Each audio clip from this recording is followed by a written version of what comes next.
আমাদের দেশে বয়স্ক ব্যক্তিদের ক্ষেত্রে নানাভাবে দেখা যায় হাঁটুতে বা বিভিন্ন জোড়ায় ব্যথা হতে থাকে। নানা রকম কারণে সেই ব্যথাগুলো হয়, তবে বাইরে থেকে আঘাত পেলে বা ইনজুরি হলে সেই ব্যথা কিন্তু আরও তীব্র হয়ে যায়। কী সব কারণে এই ইনজুরিগুলো হয়, দর্শক আজকে পুরো অনুষ্ঠান জুড়ে কথা বলবো আমরা সে বিষয়ে। আমি ডাক্তার শারমিন জামান আপনাদের সবাইকে স্বাগত জানাচ্ছি নেক্সাস টেলিভিশনের প্রতিদিনের স্বাস্থ্য বিষয়ক আয়োজন কেমন আছেন অনুষ্ঠানে। দর্শক, আজকে জোড়ার ইনজুরি নিয়ে কথা বলার জন্য আজ আমাদের সাথে আছেন একজন বিশেষজ্ঞ অতিথি। আমাদের মাঝে আছেন ডাক্তার এজিএম জাহাঙ্গীর হোসেন, সহযোগী অধ্যাপক, জাতীয় অর্থোপেডিক হাসপাতাল ও পুনর্বাসন প্রতিষ্ঠান। স্যার, আপনাকে আমন্ত্রণ জানাচ্ছি আজকে আমাদের আয়োজনে। আপনাকে অশেষ ধন্যবাদ এই অনুষ্ঠানে আমাকে আমন্ত্রণ জানানোর জন্য। দর্শক, আপনারাও কিন্তু সাথে থাকবেন আমাদের এই অনুষ্ঠানে আজকের আয়োজনে পুরো সময়টা জুড়ে। স্ক্রিনে যে নাম্বারটি দেয়া আছে সেই নাম্বারে সরাসরি প্রশ্ন করতে পারেন আমাদের বিশেষজ্ঞ চিকিৎসককে। আপনার হাঁটুতে বা শরীরের জোড়ার যে অংশগুলোতে সেখানে নানা রকম ব্যথা হওয়ার কারণে কোনো প্রশ্ন থাকলে অবশ্যই আমাদের চিকিৎসককে প্রশ্ন করবেন। আর অনুষ্ঠানটি একই সাথে ফেসবুক লাইভ হচ্ছে, আপনারা চাইলে লাইক, কমেন্ট এবং শেয়ারের মাধ্যমে আমাদের সাথে সরাসরি যুক্ত থাকতে পারবেন। স্যার, চলে যায় আজকে আমাদের মূল অনুষ্ঠানে, যেখানে আজ আমরা কথা বলবো জোড়ার ইনজুরি নিয়ে। জোড়ার ইনজুরি বা ইনজুরি মানে যেটা আমরা সাধারণভাবে বুঝি যে আঘাত পেলে, যেমন যারা খেলাধুলা করছেন, খেলোয়াড় যারা আছেন তারা খেলতে গেলে অনেক সময় ব্যথা পান, বা অ্যাক্সিডেন্ট হলে যে কেউ ব্যথা পেতে পারে। এই ব্যথাগুলো ছাড়া কি অন্য কোনো কারণ আছে যে জোড়ায় বা অন্য কোনো কারণে ইনজুরি হচ্ছে? জি, জোড়ার যে এক্সটার্নাল আঘাত এটা কারণ, জোড়ার ইনজুরি কারণ। এছাড়া জোড়াতে বিভিন্ন ধরনের রোগ হয়ে থাকে। বিশেষ করে যারা আমরা ছোট বড় সবাই বিভিন্ন ধরনের যে যখন আর্থ্রাইটিসে ভুগি, এই আর্থ্রাইটিস বিভিন্ন ধরনের আর্থ্রাইটিস, এই একটা আর্থ্রাইটিস অর্থাৎ এরা জোড়ার ক্ষতি করে। এক কথা হলো জোড়াকে ইনজুরি করে। আবার ধরেন আমরা জোড়াতে অনেক সময় যে বিভিন্ন ধরনের রোগ আছে, যেমন রক্তক্ষরণ হয়, থ্যালাসিমিয়া, হিমোপিলিয়া, এরা জোড়ার ভিতরে রক্ত জমা করে তৈরি হয়, সে থেকে জোড়াটা আঘাত হয় বা ইনজুরিতে ক্ষতি করে। অনেক সময় যে দেখা যাচ্ছে rheumatoid arthritis, osteo arthritis, acute gouty arthritis, আরও বিভিন্ন ধরনের আর্থ্রাইটিসে বিভিন্ন ধরনের স্কিন ডিজিজ, যেমন সোরিয়াটিক আর্থ্রাইটিস, এই ধরনের আর্থ্রাইটিসও জোড়াকে আপনার আঘাত করে থাকে বা জোড়ার ক্ষয়ক্ষতি হয়ে থাকে। আবার অনেক সময় দেখা যাচ্ছে যে কিছু ধরনের ইনফেকশন হইতে পারে, সেই ইনফেকশনটা সেটা হাড়ের ইনফেকশন হোক বা জয়েন্টের ইনফেকশন হোক, অথবা সেপটিক ইনফেকশন হোক, অথবা টিউবারকুলার ইনফেকশন হোক, যেভাবে হোক না কেন সে জয়েন্টের আঘাত করে থাকে। সুতরাং ছোট থেকে বড় সে আঘাত হোক অথবা রোগ বালাইয়ের মাধ্যমে জোড়ার আঘাতপ্রাপ্ত বা ইনজুরিতে আক্রান্ত হতে পারে। যে কোনো অসুখ বিসুখের কারণে যে আঘাতগুলো পাচ্ছে সেগুলোকে আমরা ইনজুরি হিসেবে নিতে পারি। আপনি বলছিলেন যে যে কোনো বয়সে হতে পারে, কিন্তু আমরা সাধারণত দেখে থাকি যে একটু বয়স যাদের বেড়ে যাচ্ছে, যেমন 40-50 উপরে যারা চলে যাচ্ছেন, তাদের ক্ষেত্রে ব্যথাটা বেশি হচ্ছে। বিশেষ করে যে আর্থ্রাইটিসের কথা বললেন, যে এই আর্থ্রাইটিসের ব্যথাটা নিয়ে কিন্তু অনেকেই ভুগেন। এই আর্থ্রাইটিস সম্পর্কে স্যার একটু বলবেন আমাদের দর্শক। আচ্ছা, আর্থ্রাইটিস আমরা এটা আগে জানি। আর্থ্রাইটিস হলো জয়েন্ট, জোড়া। আর আইটিস মানে এটা একটা প্যাথোলজিক্যাল টার্ম, অর্থাৎ প্রদাহ। তো জোড়ার যে কোনো ধরনের প্রদাহজনিত যখন জোড়াকে ক্ষতি করে সেটাই আর্থ্রাইটিস। তা আপনি যে বয়সের কথাটা যেটা বললেন, এক এক ধরনের আর্থ্রাইটিস যেটা এক এক বয়সে হয়ে থাকে। যেমন 20 থেকে 40-এর মধ্যে আমরা এক ধরনের আর্থ্রাইটিস দেখি, সেটা রিওমাটয়েড আর্থ্রাইটিস হয়। আবার যেমন 40-এর পর থেকে 60-70 বছর পর্যন্ত বয়সের কারণে বয়সের ব্যবহারজনিত ক্ষয়ের কারণে, অথবা যে কোনো ধরনের আগে আঘাত হয়েছে তার কারণে যে ধরনের আর্থ্রাইটিস হয়ে থাকে সেটাকে আমরা বলি অস্টিও আর্থ্রাইটিস বা গিঁটেবাত। এটা পুরুষ বলেন মহিলা বলেন সবাই ভুগে থাকে। আবার যারা ছোটদের বলি, 6 থেকে 12-13 বছর বয়সে, এই বয়সে এক ধরনের আর্থ্রাইটিস হয় তাদের, সেটা তাদেরকে আমরা বলি যে জুভেনাইল আর্থ্রাইটিস হয়, বাচ্চারা হয়। আবার যেটা জন্মগত কারণে হয়ে থাকে, এটা হ্যাঁ অনেকগুলো ফ্যাক্টর থাকে। কিছু কারণে যাদের রিউমাটয়েড আর্থ্রাইটিস বা জুভেনাইল আর্থ্রাইটিসও একটা জেনেটিক ফ্যাক্টর কাজ করে, বংশানুক্রমিকের কারণে। এছাড়া অটো ইমিউন ডিজিজ অন্যান্য কারণে হয়ে থাকে আর্থ্রাইটিস। আবার কিছু কিছু আর্থ্রাইটিস যেমন বাচ্চাদের ইনফেকশন হয়, হ্যাঁ। ইনফেকশন হয়ে তাদের হাড়ের ইনফেকশন হয়, জয়েন্টের ইনফেকশন হয়ে তাদের আর্থ্রাইটিসে হয়। এই কাজটা যেমন বয়স্কদের থেকে বাচ্চাদের বেশি জয়েন্টের ইনফেকশন হয়। আচ্ছা। আবার বৃদ্ধ বয়সে যারা ধরেন অনেকটা কিপল মেনটেন করতে পারে না, তাদের আবার অনেক সময় ইউরিনারি ইনফেকশন হয়, পেশাবের ইনফেকশন হয় বা অন্য ইনফেকশনের দ্রুত তাদের এই সেপটিক আর্থ্রাইটিস হয়, হয়ে তাদের জোড়ায় ব্যথা উদ্বেগ করে, ক্ষয়ক্ষতি করে, জোড়া ফুলে যায়, জোড়া মুভমেন্ট নড়াচড়া করতে অসুবিধা হয়, লাল হয়ে যায়, ইভেন জোড়াটা জমে যায়, তার টোটালি স্টিপ হয়ে যাওয়ার সম্ভাবনা হয়ে থাকে। আচ্ছা, স্টিভ হওয়ার আগে তো প্রচন্ড ব্যথা থাকে, সেই ক্ষেত্রে কি শুধুমাত্র ব্যথা নিরাময় করা যে ওষুধগুলো আছে সেগুলোই কি লং টাইম খেতে হবে, সারা জীবন কি এই ওষুধগুলোই খেতে হয়, নাকি কোনো পরিবর্তন আছে চিকিৎসার মধ্যে? অ্যাকচুয়ালি এই জোড়ার যদি আর্থ্রাইটিস হয়, এই কারণে অ্যাকচুয়ালি আমরা ওষুধের উপর নির্ভর করি না। এইটাকে ম্যানেজ করার জন্য আমরা অনেকটা ভাগে ভাগ করে থাকি। প্রথম বলি যে আমরা তাদের সাথে অ্যাকচুয়ালি কাউন্সিলিং করি যে কি ধরনের আর্থ্রাইটিসে সে ভুগতেছে, এবং এই ধরনের যদি ধরেন রিউমাটয়েড আর্থ্রাইটিস বা ankylosing spondylitis, systemic lupus erythematoid arthritis, এই ধরনের আর্থ্রাইটিসটা কিন্তু আমরা কাউন্সিলিং করে নিই যে এটাকে আপনাকে নিয়ন্ত্রণে রাখতে হবে লাইফ লং। কিন্তু এটা আপনার যেমন ডায়াবেটিস যাদের হয়, যাদের হাই প্রেশার থাকে, থাইরয়েডের প্রবলেম, এগুলাকে নিয়ন্ত্রণ করে যেমন কমে না, ঠিক আর্থ্রাইটিসও এমন একটা রোগ যাকে নিয়ন্ত্রণ করে রাখতে হবে। আর কি করবেন সে সম্পর্কে জানবো, কিন্তু একজন দর্শক আছে আমাদের সাথে, প্রশ্নটি নিন। দর্শক, নাম বলে প্রশ্নটি করুন। আসসালামু আলাইকুম, আমি তোফাজ্জল হোসেন ঝিনাইদহ থেকে বলছি। জি তোফাজ্জল হোসেন, ওয়ালাইকুম আসসালাম, আপনার প্রশ্নটি করুন। আমার প্রশ্ন, আমি আজ থেকে 9 বছর আগে 2016 সালে একটা অ্যাক্সিডেন্ট করে আমার মেরুদণ্ড এবং স্পাইনাল কর্ড দুটোই ভেঙে যায়। আচ্ছা। তারপরে ওই ঢাকায় একটা বেসরকারি হাসপাতালে অপারেশন করেছিল, অপারেশন করে ওর ভিতরে রড লাগানো আছে। তাই এখন 9 বছর পরে আজকে 1 সপ্তাহ হচ্ছে প্রচন্ড ব্যথার জ্বালাতে মনে হয় জান বের হয়ে পড়লো। আবার নিচে পায়ের অংশ আবার জ্বালা পোড়া করে খুব। আচ্ছা, ব্যথা করছে, জ্বালাপোড়া করছে, কোন প্রশ্ন করবেন? আচ্ছা, আপনি কি এই যে রড, মেরুদণ্ডের রড লাগানোর পরে হাঁটতে পারতেছেন? না, আমি হাঁটতে পারি না, স্পাইনাল কর্ড মাথার নিচে থেকে সব অবশ্যই আছে।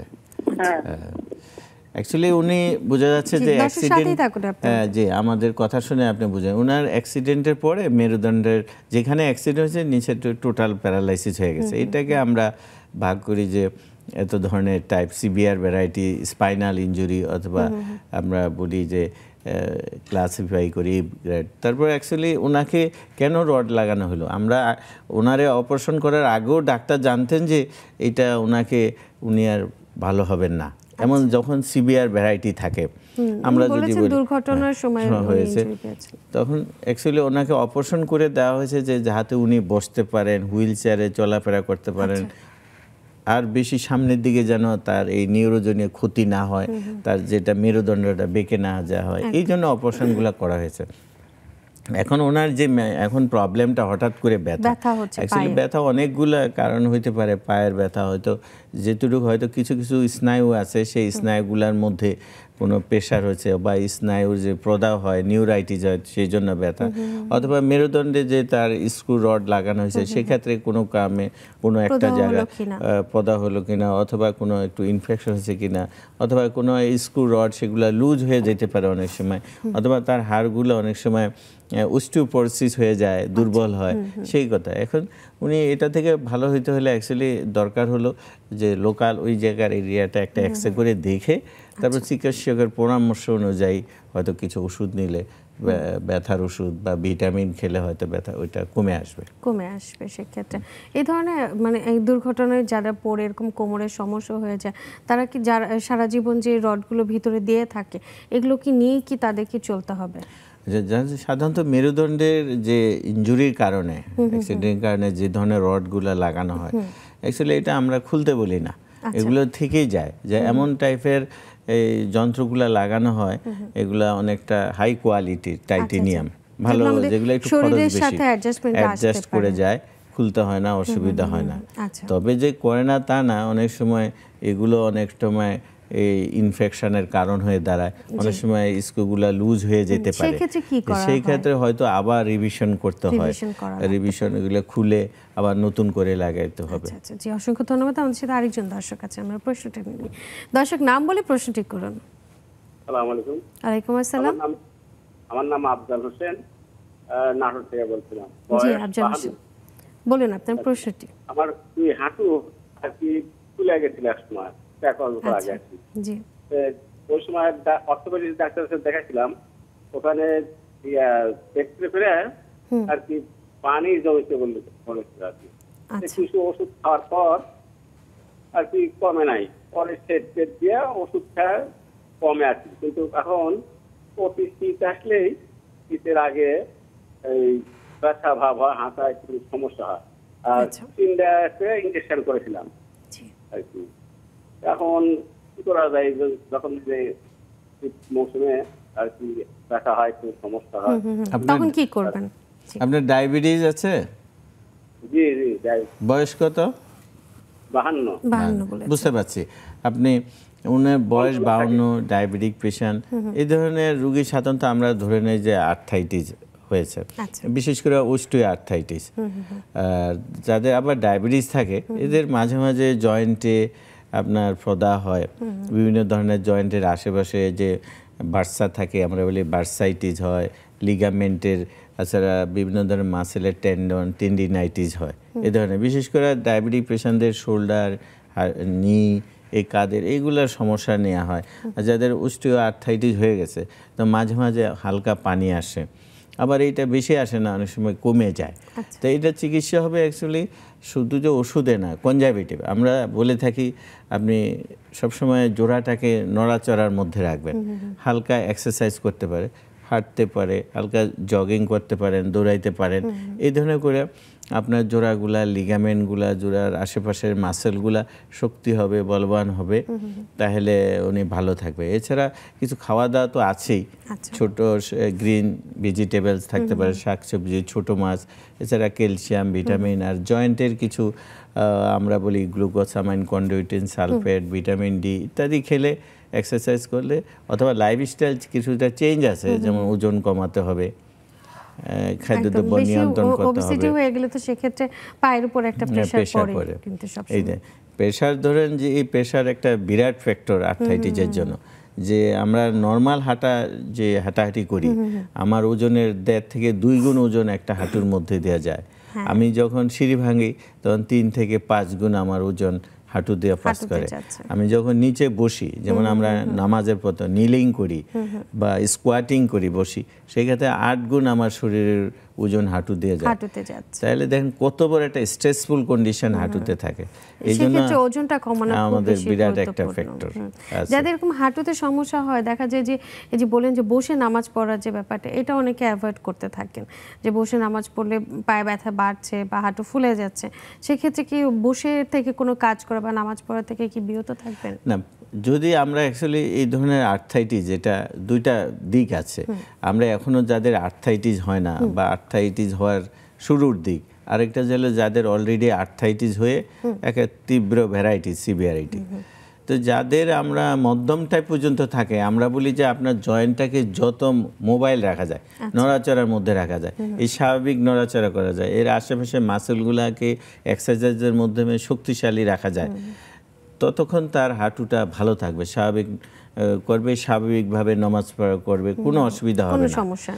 কিন্তু যখন অ্যাডভান্স ভ্যারাইটি হয়, যখন অ্যাকচুয়ালি তার জয়েন্টটা আর থাকে না, স্বাভাবিক অবস্থায় থাকে না, জয়েন্টের মধ্যে যে কুশন সেটা থাকে না, তার যে জেলি থাকার সেটা নাই, এক হাড়ের সাথে আরেক হাড় ঘর্ষণ লাগে, তীব্র ব্যথা হয়, রুগী একদম বেশ অসুস্থ হয়ে পড়ে, তখন আমরা হয়তো বলি যে আপনি তখন চেয়ারে বসে, আপনি নিচে বসবেন না, সিঁড়ি ভাঙবেন কম, সমান লেভেলে হাঁটাহাঁটি করবেন, তখন অবস্থা তখন দেয় না, দিলে তীব্র ব্যথা হয়, সেই স্টেজে যায়। কিন্তু তার আগে যতই মানে অবস্থা চলতে পারে, সে স্বাভাবিক নড়াচড়া করতে পারে, তখন বলি যে আপনি অভ্যাস করে স্বাভাবিক জীবনযাত্রা চলতে থাকেন।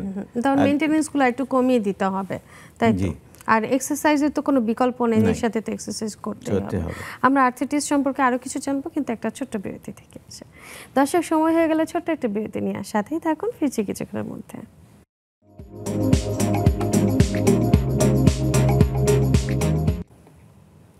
বিরতির পর সবাইকে আরও একবার স্বাগত জানাচ্ছি, আমি ডাক্তার শারমিন জামান। দর্শক, আজ আমরা কথা বলছিলাম জোড়ার ইনজুরি নিয়ে, এবং এই বিষয়ে কথা বলার জন্য আমাদের সাথে আজকে আছেন ডাক্তার GM জাহাঙ্গীর হোসেন। আমরা বিরতিতে যাবার আগে আর্থ্রাইটিস সম্পর্কে জানছিলাম এবং ট্রিটমেন্ট পদ্ধতি সম্পর্কে জানছিলাম, যে প্রথমে কাউন্সেলিংটা খুব গুরুত্বপূর্ণ, কারণ তাদের ব্যথাটা অনেকটা সময় থাকে। এর পরবর্তী স্টেপগুলো কি হয় স্যার? আচ্ছা, যেটা হলো যে আমরা এই ধরনের আর্থ্রাইটিসে তো বলছি যে কাউন্সিলিংয়ের ব্যাপারটা, যেহেতু এই রোগটা আপনার চলতেই থাকবে, হয়তো এর যে হারে এর বাড়ার কথা সেটাকে আমরা নিয়ন্ত্রণে আনি, শুধু বিভিন্ন ধরনের শুধু ওষুধ তা না, লাইফস্টাইল পরিবর্তনের কথা বলেছি আমরা, তাকে কাউন্সিলিংয়ের কথা। তবে কিছু কিছু আছে, কিছু কিছু ওষুধ খেতে হবে, তবে ওষুধটা যেমন ওই ড্রাগকে তার যে মতিগতির রোগের যে অবস্থাটা সেটাকে একটু পরিবর্তন করে দেয়, কিন্তু কমপ্লিটলি যে কিউর করবে তা না। যেমন এর অ্যাক্সেলারেশন যে হারে হবে সেটাকে চেঞ্জ করে দেয়, এরকম করে।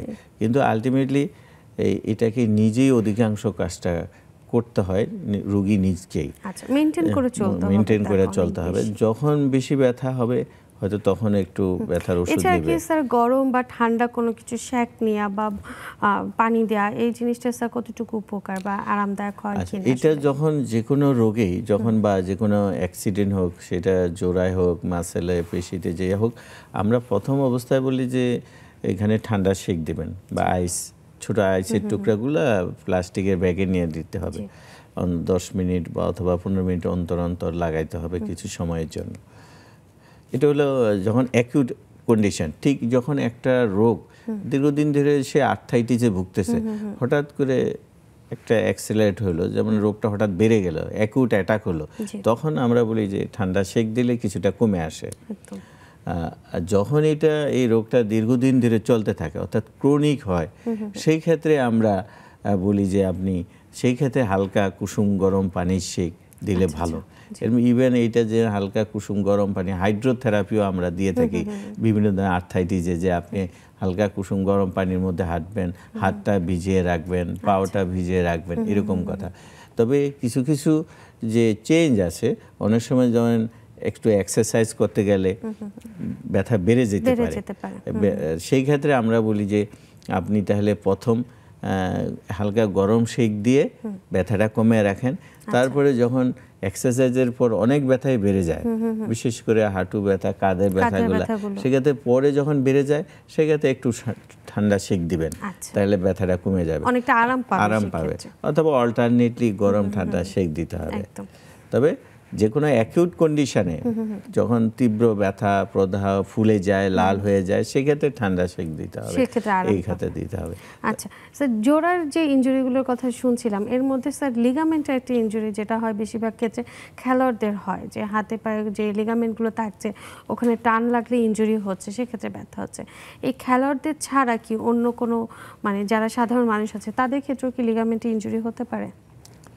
আমাদের কাছে আমরা অ্যাকচুয়ালি দেখি, যেটা খেলোয়াড়রা আসে বা অন্য কেউ আসে, এই আজকাল যে ইয়াং যারা মোটরসাইকেল চালায়, এটা বেশ একটা সংখ্যায় আসে আমাদের কাছে মোটরসাইকেল অ্যাক্সিডেন্টে। আপনি ভাবতে পারবেন না যে দেখা যাচ্ছে 15-16 ইভেন 12 বছরের লোকে বিভিন্ন এরিয়ায় আমাদের দেশে তারা মোটরসাইকেল চালাচ্ছে, এবং গার্জিয়ান তাকে কিনে দিচ্ছে মোটরসাইকেল, এবং এই মোটরসাইকেল ইনজুরি নিয়ে তারা আসে। আরেকটা গ্রুপ তো যারা প্রফেশনাল গাড়ি চালায়, তারা অ্যাক্সিডেন্ট হইতে পারে মোটরসাইকেল। তবে খেলোয়াড়দের মধ্যে যারা প্রফেশনাল খেলোয়াড়, তারা কিন্তু যেহেতু একটা ট্রেইনড আপ থাকে, কিভাবে তার হাঁটুটা ব্যবহার করবে, কিভাবে তার কাঠটা ব্যবহার করবে, যেমন যারা বাস্কেটবল খেলে, ভলিবল খেলে, র্যাকেট খেলে, তারা ক্রিকেট খেলে, তারা একটা ট্রেন্ড আপ থাকে। কিন্তু যারা আমরা নন প্রফেশনাল, অর্থাৎ শৌখিন প্লেয়ার, এমএসআর, তারা কিন্তু এই ইনজুরিটা নিয়ে বেশি আসে আমাদের কাছে, বিশেষ করে হাঁটু কাঁধের লিগামেন্ট ইনজুরিগুলো নিয়ে আসে। স্যার ওরা তো বোঝা যায় না যে লিগামেন্ট ইনজুরি হলো, কিছু তো একটা এসে বলে যে যেমন কমপ্লেন থাকে। আমি হাঁটুর কথাই বলি, হাঁটুতে যখন ভিতরে যে মেজর লিগামেন্টগুলো থাকে, হাঁটুর শক্তি দেয়, সামনে পিছে না ঘুরে, যেটাকে বলি anterior cruciate ligament, posterior cruciate ligament, meniscus. এটা অ্যাকচুয়ালি যারা খেলে তারাও জানে এই নামগুলো, আজকাল ইন্টারনেট দেখে সব জেনে যায়।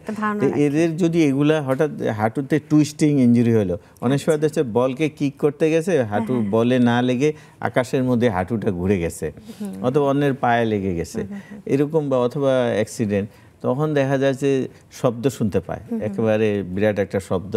তারপরে মনে হয় সেই রুগীরা বলে যে আমার পাটা, হাঁটুটা মনে হচ্ছে অবশ হয়ে গেল, কি ছিঁড়ে গেল, তারপর আমি আর দাঁড়াইতে পারছি না, হাঁটুটা দাঁড়াইতে চেষ্টা করছি, আমি পড়ে যাচ্ছি, হাঁটু বেঁকে পড়ে যাচ্ছে, প্রেসার দিয়ে ভর দেওয়ার কথা সেটা পারছে না।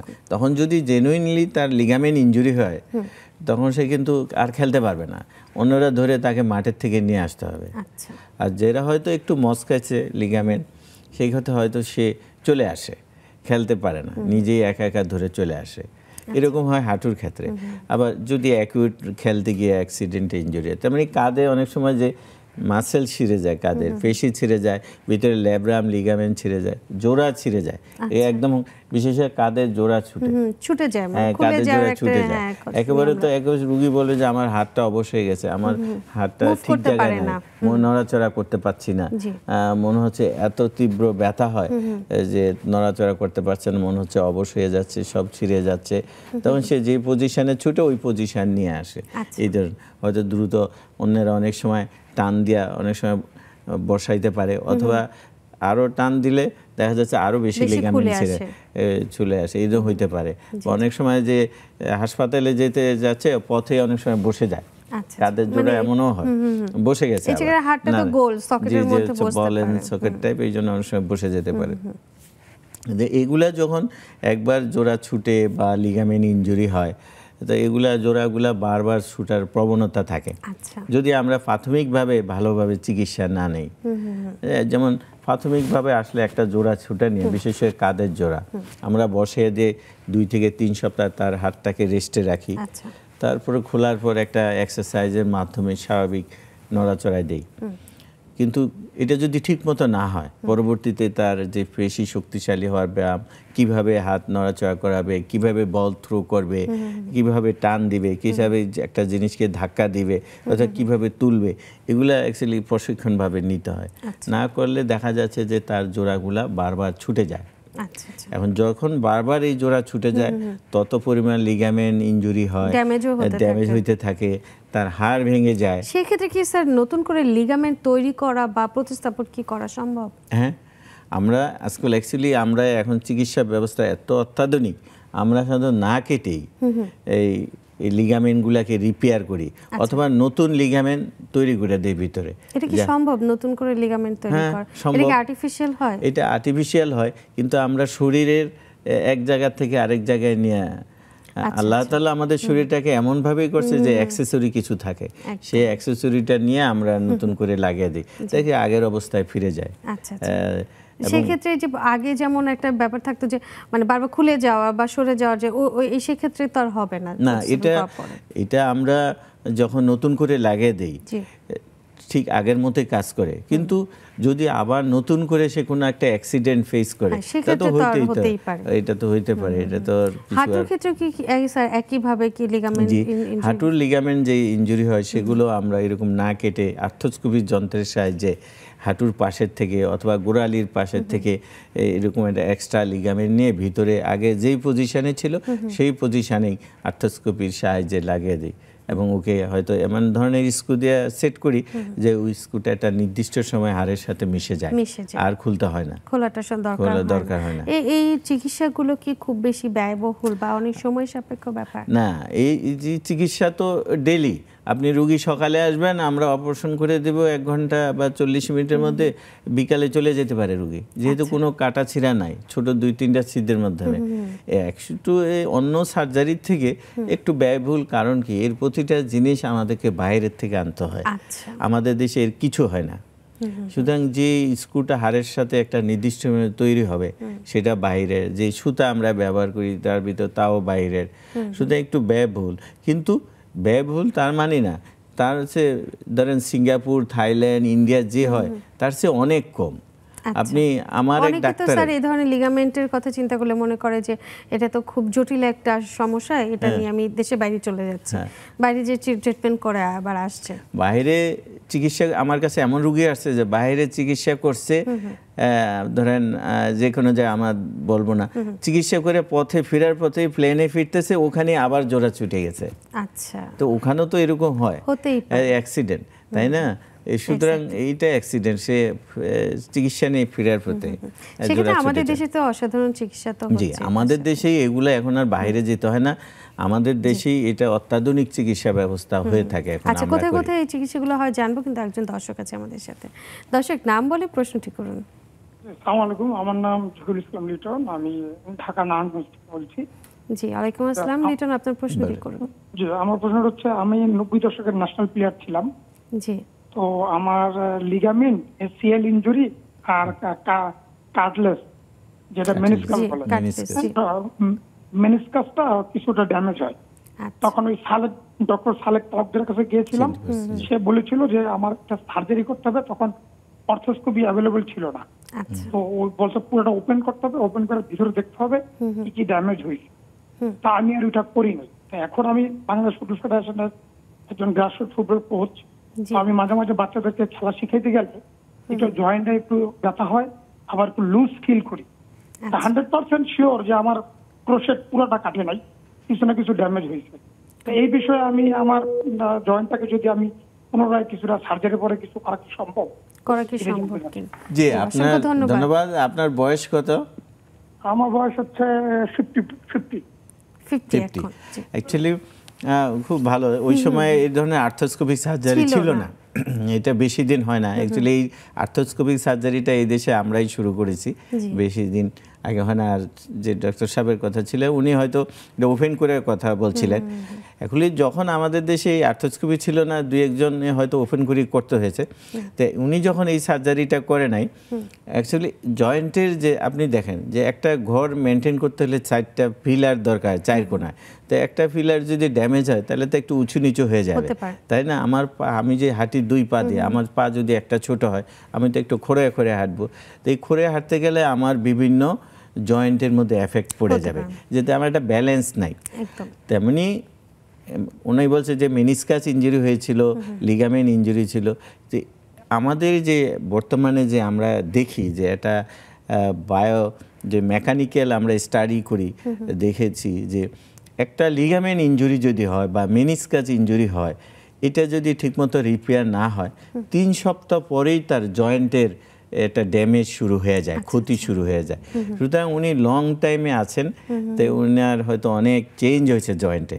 আমরা যখন আর্থ্রোস্কোপি করে দেখি যে একটা এসিএল ইনজুরি হয়, মেনিসকাস ইনজুরি হয়, যে তাড়াতাড়ি অপারেশন করে তার হাঁটুটা অনেকটা ভালো থাকে। যে দেরি করে অপারেশনে আসে, যে 1-1.5 বছর পরে, তখন দেখি অনেক কিছু অলরেডি ড্যামেজ হয়ে গেছে, আর্থ্রাইটিস চেঞ্জ হয়ে গেছে। সুতরাং ওনার এটা হয়তো এখন উনি ভালো একজন যেহেতু খেলোয়াড় কোচ, হাঁটুটার রেগুলার এক্সারসাইজ করে দেখা মাসেল আশেপাশে মাসেলের বিল্ড আপ করে উনি ভালো আছে, অ্যাক্টিভ আছে। কিন্তু জয়েন্ট বেশ ড্যামেজ আছে, আমরা বুঝতে নিতে পারি। এই জন্য মাঝে মাঝে বলে যে লকিং হয় বা ব্যালেন্স হয়ে যায়। আসলে এখন ওনার জন্য চিকিৎসা কি থাকবে? ওনার যখন অ্যাকচুয়ালি 52 ইয়ার্স আছে, আই থিঙ্ক, আমি মনে করছি যে ওনার জয়েন্টে আর্থ্রাইটিস আছে। কিন্তু এখন আমরা লিগামেন্ট অপারেশন ওনার করা আমরা করব না, কেননা এই লিগামেন্ট অপারেশন করার জন্য কতগুলো শর্ত থাকে, আমরা কখন করব। তো এখন উনি হয়তো যতদিন চলে এইভাবে চলতে হবে, ব্যায়াম করে, হাঁটুকে সাপোর্ট দিয়ে, কিছু এক্সারসাইজ করে, উনি হয়তো ভালো জানেন, এক্সারসাইজ করে, যেহেতু যে ট্রেইনার এখন কোচ, সুতরাং করে চলতে হবে। যখন হয়তো যে বয়স 60 আপ হয়ে যাবে, 60-এর পরে যাবে, তখন যদি বেশি ব্যথা হয় বা বেশি ব্যালেন্স থাকে না, তখন হয়তো আমরা জয়েন্টকে নতুন করে চিন্তা করব যে এটাকে আমরা ইন্টারভেনশন করে হয়তো অন্য সার্জারির মাধ্যমে ওটা ঠিক করা যায়। যে জয়েন্ট রিপ্লেসমেন্ট বলে যে এক্স্যাক্টলি জয়েন্ট রিপ্লেসমেন্ট করে দিলে উনি হয়তো ব্যথামুক্ত ভালো একটা স্টেবল জয়েন্ট মজবুত জয়েন্ট পাবে, বাট এটারও আবার লিমিটেশন আছে। তার মানে না এখন যেন উনি দৌড়াইতে পারতেছে, সেক্ষেত্রে হচ্ছে বয়সটা তুলনামূলক কম, তাহলে কি এখন করাটা ভালো না? এখন করাটা ঠিক হবে না। যতদিন পারা যায় উনি ভালো এটা নিয়ে থাকতে হবে, ভালো থাকতে হবে। হ্যাঁ, এই যে অন্যান্য আজকাল আমরা কিছু জয়েন্টের মধ্যে কিছু ইনজেকশন দেই, এটা দিয়ে হয়তো কিছু আর্থ্রাইটিসকে নিয়ন্ত্রণ। এখন উনি রোগটা হলো এখন আর্থ্রাইটিস হয়ে আছে ওনার জয়েন্টে, এইটা অথবা ইমব্যালেন্স থাকে, মাঝে মাঝে ঘুরে যায় এরকম মনে হয়, লুজ মনে হয় এরকম। এই ধরনের অনেক প্লেয়ার আসে আমাদের কাছে যারা আগে অপারেশন করে নাই, এরকম সমস্যা নেই। অত্যাধুনিক চিকিৎসাগুলো এখন শুরু হচ্ছে, এখনকার সময় যারা ইনজুরি হচ্ছে তারা নিতে পারছেন, কিন্তু যারা আগে ইনজুরিতে পড়েছিলেন তারা তো অনেকেই এখনো ছিল না, তারা নিতে পারেন না। সেক্ষেত্রে সুযোগটা আসলে এভাবেই আসবে। জি, অসংখ্য ধন্যবাদ। আমাদের সময় হয়েছে একটা বিরতি নিয়ে, বিরতি থেকে আসছি। দর্শক, সময় হলো ছোট একটি বিরতি নিয়ে, সাথেই থাকুন, ফিরছি কিছুক্ষণের মধ্যে।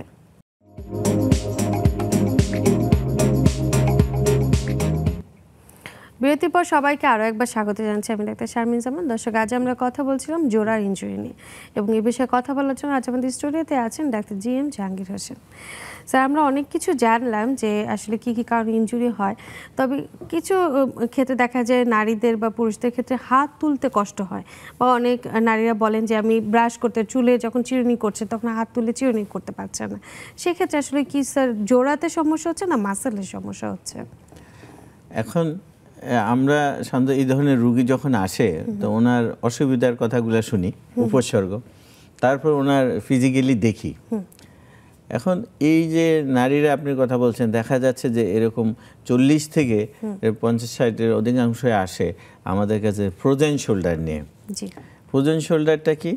সে প্রথম ধাপে বলবো যে আমি অনেক দিন ধরে ব্যথা, তারপর জোড়াটা হঠাৎ নড়াচড়া করতে পারতেছি না, ঠিক মাথায় চিরুনি করতে পারছি না, জামা কাপড় খুলতে পড়তে অসুবিধা হচ্ছে, পিঠের পিছনে হাত নিতে পারি না, যারা অনেক সময় পুরুষরা বলে প্যান্টের ব্যাক পকেটে হাত দিতে পারতেছি না, এই ধরনের অবস্থা।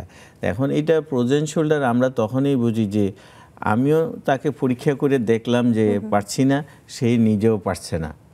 এবং আমরা অনেক সময় এক্স-রে MRI করে দেখি অন্য কোনো অসুবিধা না, তখন এটা আমরা বলি ফ্রোজেন শোল্ডার বা স্টিফ শোল্ডার।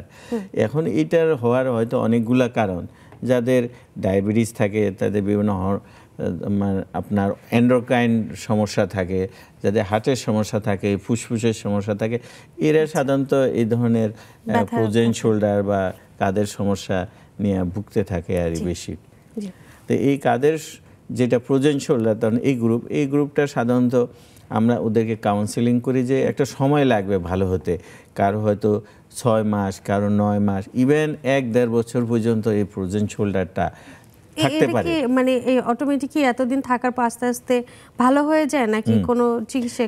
আমরা বলি যে এই ইয়েটার গতি, এটা এই রোগটার ফ্রোজেন শোল্ডার বা স্টিফ শোল্ডার, অ্যাডহেসিভ ক্যাপসুলাইটিস আমরা যেভাবে বলি না কেন, এর একটা ইয়ের মধ্যে দিয়ে ঘুরে, প্রথম দিয়ে ব্যথা হয়, তারপর জমে যায়, তারপর সে আবার আস্তে আস্তে গলে যায়, মানে ভালো হয়ে যায়, থয়িং আমরা বলি, বরফের মতো গলে যায়, আপনি ভালো হয়, সেলফ লিমিটিং। যদি এইটা অনেক সময় কারণ ছাড়াই যদি এরকম বা প্রাইমারি ফ্রোজেন শোল্ডার হয়, অনেক সময় আমরা বলছি 1.5 মাস পর্যন্ত, 1.5 বছর পর্যন্ত লাগে তার ভালো হইতে, 1 বছর লেগে যায়। কিন্তু এই জন্য তো ইম্পর্টেন্ট ফ্রোজেন শোল্ডারে রুগীকে কাউন্সেলিং করা, যে আপনার এটা এত সময় লাগতে পারে, এমন কোনো ওষুধ নাই যে আপনাকে দিলে ভালো হয়ে যাবে, এটা আস্তে আস্তে ভালো হবে, সময় লাগবে। তবে এর মধ্যে কি করতে হবে আপনাকে, আপনি রেগুলার হালকা যেই ধরনের ফ্রোজেন শোল্ডারের জন্য কিছু এক্সারসাইজ আছে, সামনে হাত তোলা, পাশে হাত তোলা, ঘাড়ের পিছনে হাত নেওয়া, পিঠের পিছনে হাত নেওয়া, কিছু এই পেন্ডুলাম এক্সারসাইজ আছে, কিছু রশি টানাটানি আছে, এই ধরনের এক্সারসাইজ করে থাকতে হবে আপনাকে। নিজে করলে আস্তে আস্তে কমে আসবে। কিন্তু অ্যাকচুয়ালি এটা তীব্র ব্যথা, রুগীরা বলে যে কষ্টে থাকতে পারছি না, এই কাঁধে ঘুমাইতে পারছি না, কিছু ধরতে গেলে হঠাৎ হাত লাগলে ব্যথা, এই জন্য সাথে সাথে আমরা কিছু ব্যথার ওষুধ দিয়ে থাকি। এই ধরনের সমস্যার ক্ষেত্রে কি ফিজিওথেরাপির কোনো রোল আছে কিনা এটা জানবো, তাই একজন দর্শকের প্রশ্ন নিয়ে। দর্শক, নাম বলে প্রশ্ন করুন। হ্যালো। জি দর্শক বলুন। আমার নাম মকবুল হোসেন খন্দকার, আমার বয়স 83। আমি মোহাম্মদপুর থেকে বলছি। আমার পেটেলাটা 1984 সনের 20 ডিসেম্বরে অপারেশন হয় পঙ্গু হাসপাতালে। জি এটা 4 ভাগে বিভক্ত হয়ে যায়। সেখানে তার দেওয়া ওই সময়ে পেটেলার চেঞ্জের কোন প্রভিশন ছিল না, ওটা তার দেওয়া লাগানো হয়। বলে 1 বছর পরে আমি তার খুলে দেব। আচ্ছা আমি 1 বছর পরে যাই, যারা দেখি যে উনি ময়মনসিংহে ট্রান্সফার হয়ে গেছেন। আমি ময়মনসিংহে যাই, কিন্তু তখন উনি আমাকে বলেন যে ফুল অ্যানেস্থেসিয়া লাগবে। তখন তার তরফ থেকে অধ্যাপতি আমার ওটা অপারেশন করিয়ে দিই। মানে তার প্ল্যান ওখানে অ্যাজ ইউজুয়াল আছে, কিন্তু আমার প্রশ্ন হচ্ছে ওটাতেও ব্যথা আছে, ডান পায়ের হাঁটুটাতেও ব্যথা। এখন দয়া করে আপনারা বলতে পারেন যে আমি কি করলে আমি রেডি বলে একটা অস্ট্রেলিয়ান বাম ব্যবহার করি, বা এখানে স্কোয়ার ফার্মাসির বাম ব্যবহার করি, কিন্তু লাভ হয় না, ব্যথাটা কমছে না, তাই তো?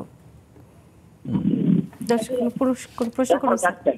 আচ্ছা, ওনার তো হলো যে ডায়াবেটিস আছে আপনার? হ্যাঁ, ডায়াবেটিস আছে। ডায়াবেটিস আর হাই প্রেশারও আছে না?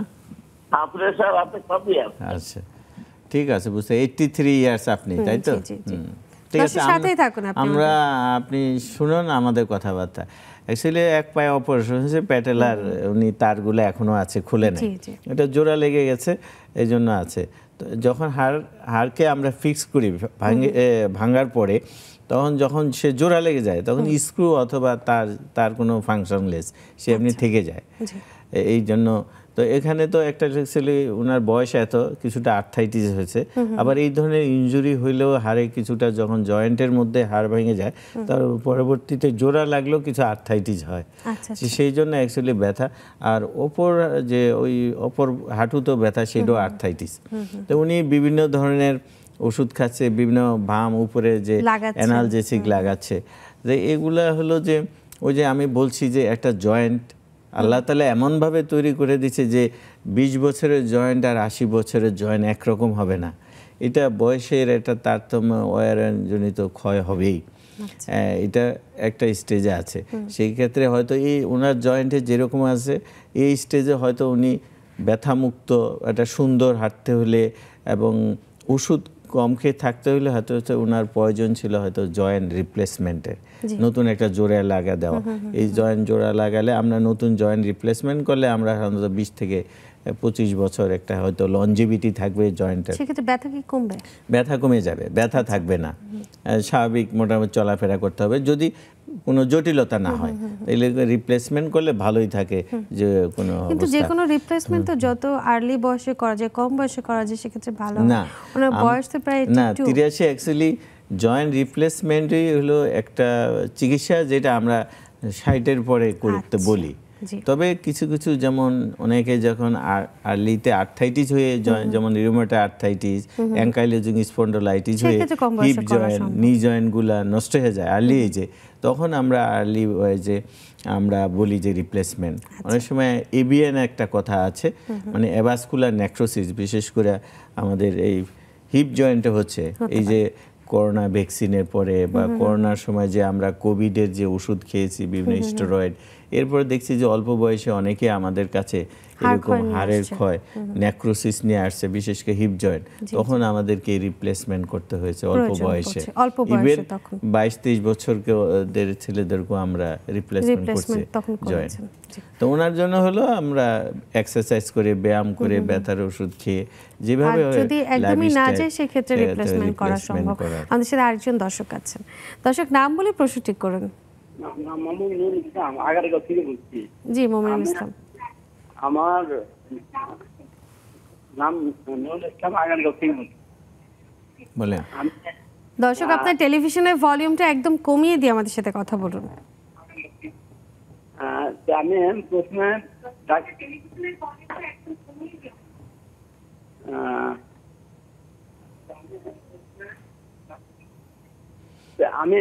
হ্যালো, জি জি, আসসালামু আলাইকুম। ওয়ালাইকুম আসসালাম। দর্শক, আমরা আপনাকে শুনতে পাচ্ছি, আপনি আপনার প্রশ্নটি করুন। আমি 2 হাতে প্রচন্ড ব্যথা। আচ্ছা, 2 হাতে প্রচন্ড ব্যথা। 10 বছর আগে বলতে আর্লি ডিজেনারেটিভ দেখছেন, এখন আবার বলে অস্টিওআর্থ্রাইটিস অ্যাডভান্স স্টেজ, আবার কেউ বলে সিভিয়ার অস্টিওআর্থ্রাইটিস। আমি ওষুধপাতি খাইছি, ওষুধপাতি খেয়ে কোনো কাজ হয় না, হাঁটার গতি খুব কমে গেছে, তারপরে ওই যে ফ্লোরিং করতে পারি না। আচ্ছা, তারপরে এখন আস্তে আস্তে তো উপরের দিকেও চলাফেরা করে। তারপরে এমআরআই করেছি, এক্সরে করেছি, স্পন্ডাইলোসিস। আচ্ছা, আর হলো ব্যায়ামের কথা বলেন, ব্যায়াম তো আমি করি। আচ্ছা, জি। ব্যায়াম দেখাইছেন। দর্শক, এখন সমস্যা কি হচ্ছে? শুধু ব্যথা হচ্ছে? হ্যাঁ, সমস্যা হাঁটাই খুব কষ্ট, হাঁটতে খুব কষ্ট হচ্ছে, হাঁটা চলা খুবই কষ্ট। জি। এখন আপনার কোমরে, মেরুদণ্ডে, পিঠে ব্যথা আছে নাকি হাঁটুতে ব্যথা বেশি? হাঁটুতে ব্যথা, আর অনেক সময় চেয়ারে বসে বা উঁচু জায়গায় বসে হঠাৎ করে উঠলে দেখি আর কোমরের ব্যথা বেড়ে যায়, করতে পারি না। দর্শক সাথেই থাকুন, অসংখ্য ধন্যবাদ। ওনার অ্যাকচুয়ালি যে মেরুদণ্ডের অনেক এমআরআই করছে, হাঁটুর এক্সরে করছে, বিভিন্ন ধরনের ব্যথা, স্পন্ডোলাইসিস হয়, অস্টিওআর্থ্রাইটিস বলে থাকি আমরা, স্পন্ডোলাইসিস। তো বয়সের কারণে হয়, এমন একটা হয় যে মেরুদণ্ডের ব্যথাটা পা পর্যন্ত যায়, হাঁটা শুরু করলে ব্যথা হয়, একটু রেস্ট নিলে কমে যায়, এরকম বিভিন্ন ধরনের রোগ আছে মেরুদণ্ডের।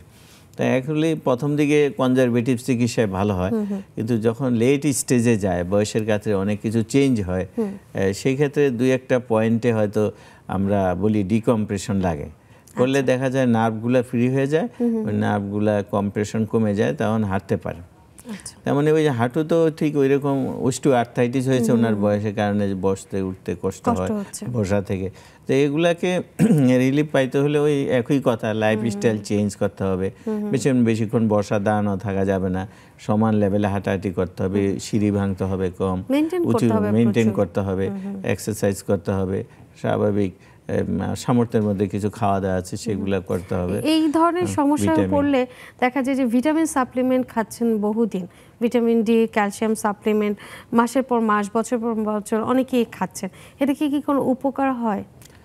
আচ্ছা, অ্যাকচুয়ালি যেটা আমাদের শরীরে যদি আমরা ভিটামিন বা যেটা বলি ক্যালসিয়াম ইত্যাদি যে পরিমাণ দরকার, অ্যাকচুয়ালি বেসিক্যালি সেটাই রাখে, এক্সেসটা অনেক সময় শরীরে বের হয়ে যায়। কিন্তু যদি এক্সেস হয় অনেক সময় টক্সিফিকেশন হয়, টক্সিক হইতে পারে। তো আমাদের ধরে নেই, আমরা আমাদের কাছে যে রোগীগুলো আসে আমাদের দেশের প্রেক্ষাপটে, আমরা ধরে নেই যে তার কিছু উপসর্গ থাকে, যে অধিকাংশই যে ভিটামিন, ক্যালসিয়াম ইত্যাদি অভাব হয়, এই জন্য কিছু উপসর্গ থাকে। এই জন্য অনেক সময় আমরা অ্যাকচুয়ালি টেস্টগুলো দেই না করতে, কারণ একটা ব্যয়বহুল টেস্ট। আমরা কই আপনি 3 মাস খেয়ে দেখেন, 3 মাস খান, তারপরে আমরা যদি ইমপ্রুভ হয়ে যায় ওকে। আমরা টেস্ট করলে দেখা যাচ্ছে প্রায় রোগীর ভিটামিন ডি কম থাকে, কারণ আমাদের তো আজকাল যে অবস্থা, বাচ্চারা ঘরে বাইরে হয়, বয়স্কদের না, এটা কিন্তু একদম অল্প বয়স্ক বাচ্চাদেরও কিন্তু সবারই হচ্ছে। বড়দের হয় ধরেন ইনটেক কম, আমরা কম খাচ্ছি বা বিভিন্ন রোগ বালাইতে খেতে পাচ্ছি না, বমি থাকে, পেটের সমস্যা থাকে। আর ছোটদের তো হলো ধরেন সানলাইট একটা ফ্যাক্টর, রোদে যায় কম, পরিশ্রম করে কম, খাওয়া দাওয়া কম, তারা তো জানেন অনেক সময় ফাস্ট ফুডের উপর নির্ভরশীল, ড্রিঙ্কস ইত্যাদির উপর নির্ভর হয়ে থাকে, জাঙ্ক ধরনের খায়। এই জন্য অ্যাকচুয়ালি যে যারা ব্যালেন্স ডায়েট বা নিউট্রিশনাল ডায়েট, যেগুলা বোনসের গঠন, হাড়ের গঠন, মাসেলের গঠন করবে, সেগুলো অ্যাকচুয়ালি কম খাচ্ছে, কম করছে। আর ঢাকাতে বেশি যে সমস্যাটা হচ্ছে, কোনো শিশুরা তো মাঠে খেলতে যাচ্ছে না, সরাসরি রোদের যে ভিটামিন ডিটা সেটা কেউ নিতে পারছে না। তবে আমাদের দেশে অ্যাকচুয়ালি আমরা কয়েকটা স্টাডিতে দেখা গেছে যে আমরা রোদেরও দোষ দিচ্ছি না, যে অধিকাংশ জেলেদের আমাদের এটা ভিটামিন ডির স্টাডি করা হয়েছে, আমাদেরকে করছে, যে জেলেদেরও ভিটামিন ডি কম পাওয়া যাচ্ছে। তো অ্যাকচুয়ালি আমাদের দেশে আমরা এখন চিন্তা করি যে ওই ধরনের এক্সটার্নাল সোর্স ছাড়াও আমাদের জেনেটিক্যালি বা আমাদের কোনো এনভায়রনমেন্টাল ফ্যাক্টরের জন্য আমাদের ভিটামিন ডি অনেকেরই কম থাকতে পারবে, অনেকেরই কম থাকে। কোনো একটা কারণ হয়তো অদূর ভবিষ্যতে সেটা বের হয়ে আসবে, কি কারণে আমাদের কম। সেটা আমরা আশা করব যে সবসময় যে এটা আরো বেশি ইমপ্রুভমেন্ট হবে। কারণ ভিটামিন ডি এর কারণে কিন্তু নানা রকম উপসর্গ চলে আসতে পারে। আমরা অনুষ্ঠানে একদম শেষ প্রান্তে শুধু শেষ মুহূর্তে ফিজিওথেরাপি কোনো রোল আছে কিনা এই ধরনের ব্যথাতে, এটা একটু সংক্ষেপে জানান। আচ্ছা, ফিজিওথেরাপির রোল অবশ্যই আছে, তবে এই বিভিন্ন টাইপের ফিজিওথেরাপি হয়। অনেক সময় ম্যানুয়াল ফিজিওথেরাপি হতে পারে, আবার ইলেকট্রোম্যাগনেটিক থেরাপি হতে পারে। এগুলার রোল অবশ্যই আছে। যেমন আমরা একটা সার্জারি করি জয়েন্টের, যেটা আর্থোস্কোপিক সার্জারি, আমরা রুগীদেরকে ব্যায়াম শিখিয়ে দিই এইভাবে করবেন।